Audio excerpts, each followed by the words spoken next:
మోడీ గారికి సంబంధించిన ఒక పాడ్కాస్ట్ ఇప్పుడు బాగా ట్రెండ్ అవుతుంది. అమెరికన్ కంప్యూటర్ సైంటిస్ట్ మరియు పాడ్కాస్టర్ లెక్స్ ఫ్రీడ్మన్ ఈయన చేసిన పాడ్కాస్ట్ మోడీ గారితో చాలా చాలా ట్రెండ్ అవుతుందన్నమాట. అసలు ఈ పాడ్కాస్ట్లో ఏముంది, ఎవరి లెక్స్ ఫ్రీడ్మన్, ఈ లెక్స్ ఫ్రీడ్మన్కి సంబంధించిన విశేషాలు ఏంటో ఒకసారి చూద్దాం. 2019లో లెక్స్ ఫ్రీడ్మన్ చాలా ఫేమస్ అయ్యారు. ఇలాన్ మస్క్ ఒక చోట ఆయన పేరు ప్రస్తావించడంతో ఈయన చాలా పాపులర్ అయ్యారనమాట. లెక్స్ ఫ్రీడ్మన్ పాడ్కాస్ట్లు ప్రపంచవ్యాప్తంగా చాలా పాపులర్. చాలా డిఫరెంట్ సెక్షన్స్, డిఫరెంట్ ఫీల్డ్స్ నుంచి టాప్ మోస్ట్ పీపుల్ తీసుకొచ్చి అతను పాడ్కాస్ట్ చేస్తూ ఉంటారు. ఆ పాడ్కాస్ట్కి చాలా శాంక్టిటీ కూడా ఉందన్నమాట. మోడీ గారికి చేసిన పాడ్కాస్ట్లో ఆయన మాట్లాడుతూ ఫస్ట్ బిగినింగే, నేను ఈ పాడ్కాస్ట్ కోసం దాదాపు 45 గంటల నుంచి ఓన్లీ వాటర్ ఫాస్టింగ్ మీద ఉన్నాను. चाहूंगा कि मैंने उपवास रखा है. अब वैसे 45 घंटे यानी लगभग 2 दिन हो गए हैं. मैं बस पानी पी रहा हूँ, खाना बंद है. मैंने ये इस बातचीत के सम्मान और तैयारी के लिए किया है ताकि हम अध्यात्म वाले तरीके से बात करें. అంత శాంక్టిటీ, అంత ప్యూరిటీ ఈ పాడ్కాస్ట్కి ఇచ్చానని చెప్తూ స్టార్ట్ చేస్తారనమాట. అంటే లెక్స్ ఫ్రీడ్మన్ పాడ్కాస్ట్కి చాలా ట్రెండ్ అయ్యే పాడ్కాస్ట్. ప్రస్తుతం మోడీ గారితో ఆయన చేసిన పాడ్కాస్ట్ బాగా ట్రెండ్ అవుతుంది. అనేక అంశాలు ఈ పాడ్కాస్ట్లో చర్చించారు. ఇండియా పాకిస్తాన్ సంబంధాలు, ఓవరాల్గా ఇండియాస్ ఫారెన్ పాలసీ ఏంటి, ఇండియా చైనా సంబంధాలు, అదేవిధంగా మిడిల్ ఈస్ట్లో క్రైసిస్, రష్యా ఉక్రెయిన్ వార్, ఒకటా రెండా అనేక అంశాలు ప్రస్తావించారు. దాంతోపాటు డొనాల్డ్ ట్రంప్, నరేంద్ర మోడీ మధ్య కన్వర్జెన్స్, ఏ విషయాల్లో ఇద్దరికి సారూప్యతలు ఉన్నాయి కూడా డిస్కస్ చేశారనమాట.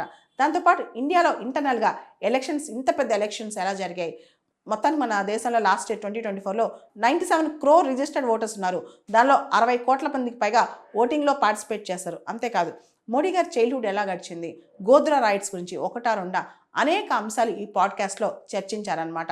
దీనిలో ముఖ్యమైన అంశాలు చూస్తే కనుక పాకిస్తాన్, మేము ఎంత మంచి చేయాలని చూసినా పాకిస్తాన్ హాస్టిలిటీ ప్రదర్శిస్తుంది, పాకిస్తాన్ బిట్రే చేస్తుంది, పాకిస్తాన్ చాలా బిట్రేలో ముందంజుందని చెప్పి మోడీ గారు పాకిస్తాన్ గురించి వ్యాఖ్యానించడం జరిగింది ఈ పాడ్కాస్ట్లో.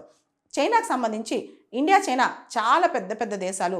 ఈ దేశాల మధ్య నిజంగా కొన్ని పాయింట్ ఆఫ్ డైవర్జెన్స్ ఉన్నా మేము కలిసి ముందుకు వెళ్తున్నాం.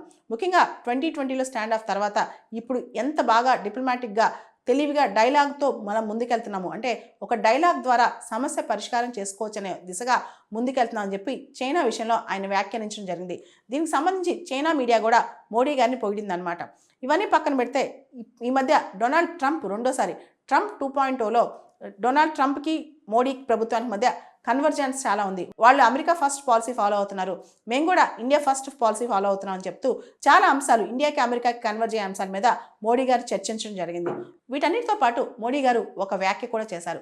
Criticism is the soul of democracy అని, ప్రజాస్వామ్యంలో విమర్శ కూడా ఒక భాగమే అని చెప్పి మోడీ గారు చెప్పడం జరిగింది.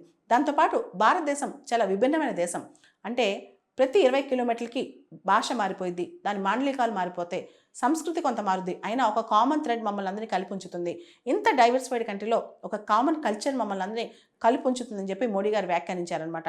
సో భారతదేశంలో ఉన్న భిన్నత్వం గురించి మాట్లాడారు, భారతదేశంలో ఉన్న ఏకత్వం గురించి మాట్లాడారు, దేశంలో ప్రజల గురించి మాట్లాడారు. ఒకటా రెండా ఆయన అనేక అంశాలు దీనిలో చర్చించడం జరిగింది ఈ పాడ్కాస్ట్లో. ఈ పాడ్కాస్ట్లో భారత ప్రధాని మోడీ గారు కొన్ని వ్యాఖ్యలు కూడా చేశారు. COVID-19 ప్రపంచంలో మానవాళికి ఉన్న పరిమితులు, లిమిటేషన్స్ బయటపెట్టింది. ఎన్నో లిమిటేషన్స్ మనం చూసాం, అయినా కానీ ప్రపంచ దేశాలు కానీ వాటి బుద్ధి మార్చుకోవట్లేదు. ఇంకా ఎక్స్పాన్షనిజం, ఒకరిపైన ఒకరి యుద్ధాలు, గొడవలు ఇవన్నీ బాగా పెరిగిపోయాయి. అంతేకాదు కొత్త గ్లోబల్ ఆర్డర్ క్రియేట్ చేయడంలో ఐక్యరాజ్య సమితి విఫలమైంది. UN రెలవెన్స్ రోజు రోజుకి తగ్గిపోతుంది. దాంతోపాటు రష్యా ఉక్రెయిన్ వార్ గురించి మాట్లాడుతూ మేము దీనిలో సైడ్ తీసుకోలేదని అందరూ అనుకుంటుంటారు, కానీ మేము ఎప్పుడు కూడా పీస్ వైపే ఉన్నాం, ప్రపంచం వైపే ఉన్నాం. ఇంకా చెప్పాలంటే ఉక్రెయిన్ వార్ వల్ల ఎక్కువ నష్టపోయింది గ్లోబల్ సౌతే. ఫుడ్ కానీ, ఫ్యూయల్ కానీ, ఫర్టిలైజర్స్ కానీ ఇవన్నీ ప్రైజెస్ ఆ టైంలో బాగా పెరిగిపోయాయి. పాకిస్తాన్ సంబంధించి ఆయన వ్యాఖ్య చేస్తూ పాకిస్తాన్ ఎపిసెంటర్ ఆఫ్ టెర్రరిజం అయిపోయింది. ఏ టెర్రరిస్ట్ పెద్ద పెద్ద యాక్టివిటీస్ చూసినా దాని మూలాలు ఎక్కడో అక్కడ పాకిస్తాన్లో దొరుకుతున్నాయి. ముఖ్యంగా ఒసామా బిన్ లాడెన్ ఎక్కడ దొరికాడు, పాకిస్తాన్లో కాదా అని ప్రశ్నించారు.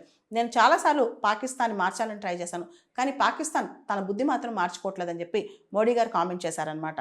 అదే దిశగా ఇండియా ల్యాండ్, అంటే నాకు ఎప్పుడు శాంతి అంటేనే ఇష్టం, నేను గాంధీ గారి భూమిలో పుట్టాను, స్వామి వివేకానందుడు ఇక్కడ నడిచాడు, అటువంటి భూమిలో మేము శాంతినే కోరుకుంటాం, ఎప్పుడు విద్వేషాలు కోరుకోమని కూడా మోడీ ఈ పాడ్కాస్ట్లో చెప్పారు. భారత ప్రధాని మోడీ గారు ఈ పాడ్కాస్ట్లో మాట్లాడుతూ డొనాల్డ్ ట్రంప్ని కొనియాడారు. ఆయన ఫైట్ బ్యాక్, అంటే ఎలక్షన్ టైంలో ఆయన చేసిన ఆ బ్రేవరీ, కరేజ్ ఈయనకి చాలా నచ్చిందంట. అంతేకాదు అమెరికాలో DOGE department department of government efficiency ఏదైతే ఇలాన్ మస్క్ లీడ్ చేస్తున్నారో ఇలాంటి ఆలోచనలే మేము ఇండియాలో కూడా చేస్తున్నాం. డైరెక్ట్ బెనిఫిట్ ట్రాన్స్ఫర్ వల్ల దాదాపు 3 లక్షల కోట్లు ఇండియాలో మేము కాపాడుకోగలిగామని కూడా ఆయన చెప్పడం జరిగింది. ఎప్పుడు మోడీ గారు అమెరికాకి వెళ్ళినా, అంటే ఆయన పాడ్కాస్ట్లో అన్నారనమాట, ఎప్పుడు నేను అమెరికాకి వెళ్ళినా నాకు హోమ్లీ ఫీలింగ్. వివేక్ రామస్వామి కావచ్చు, తులసి గబ్బార్డ్ కావచ్చు, వీళ్ళందరూ కూడా, ఇలాన్ మస్క్ కావచ్చు, వీళ్ళందరూ ఆయనతో చాలా వామ్తో ఉంటారంట. మోడీ గారు అమెరికాని ప్రశంసించారు, డొనాల్డ్ ట్రంప్ని చాలా ప్రైజ్ చేశారు ఈ పాడ్కాస్ట్లో. ఈ పాడ్కాస్ట్లో భారత ప్రధాని మోడీ గారు ఆర్టిఫిషియల్ ఇంటెలిజెన్స్ గురించి కూడా ప్రస్తావించారు. ఇండియా లేకుండా ఏ ఆర్టిఫిషియల్ ఇంటెలిజెన్స్ ముందుకెళ్దని, దానిలో ఏ కొత్త ఆలోచన కూడా ఇండియా ప్రమేయం లేకుండా ముందుకు సాగదని, ఖచ్చితంగా ఏఐ వరల్డ్లో ఇండియా ప్రాబల్యం చాలా ఉందని చెప్పి కూడా మోడీ గారు చెప్పారు. అయితే మనుషులకు మించింది ఆర్టిఫిషియల్ ఇంటెలిజెన్స్ కాదని, మనిషి తర్వాతే ఏఐ అని చెప్పి, మనుషుల్ని అది ఎప్పటికీ దాటిపోదని చెప్పి కూడా మోడీ గారు గట్టిగా చెప్పడం జరిగింది.